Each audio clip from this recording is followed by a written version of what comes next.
In the first half of life, we make our way in the world. We find out what we're good at, what we like, what we don't like. If you're a woman, much of this involves juggling, pleasing parents, children, spouses. If you're a man, to some degree you're having some of the same issues.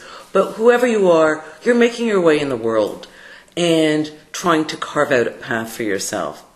At midlife, we sit down and we ask ourselves important questions like, what now? What next? What do I really care about? Things that once were perhaps important, which were a source of engagement, no longer interest, status, prestige. It's not that people don't care about making a living anymore, but financial concerns and being seen as important and successful will often take second place to doing work which is important to me.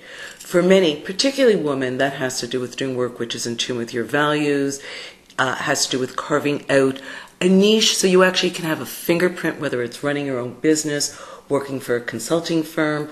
It may involve testing yourself in new ways, doing that thing that you always wanted to do.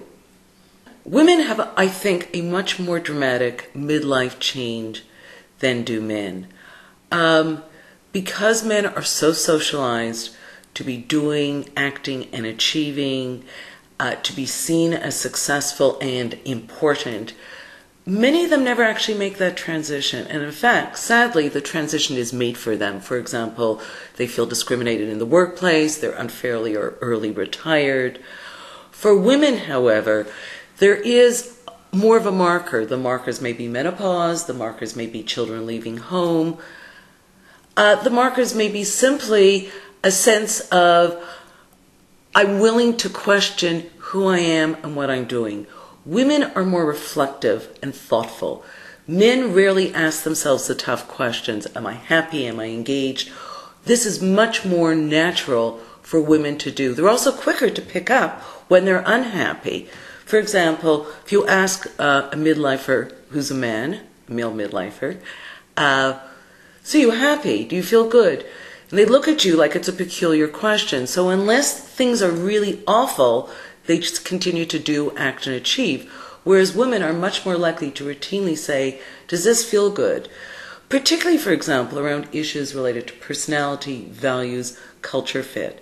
Women are much more aware of the degree to which they fit or don't fit, as is often the case. Now, I also have some very interesting, actually hard data to show the differences between men and women. I have developed an online career tool called Career Advisor, which is kind of like having personal career counselor in your pocket. And it provides front-end information to the individual. The individual completes a whole range of assessments. What's interesting is there are very few differences between older workers and younger workers when you look at values, motivations, aspirations, job satisfiers, and there are some, but they're actually relatively modest. The most significant difference is that between midlife men and midlife women.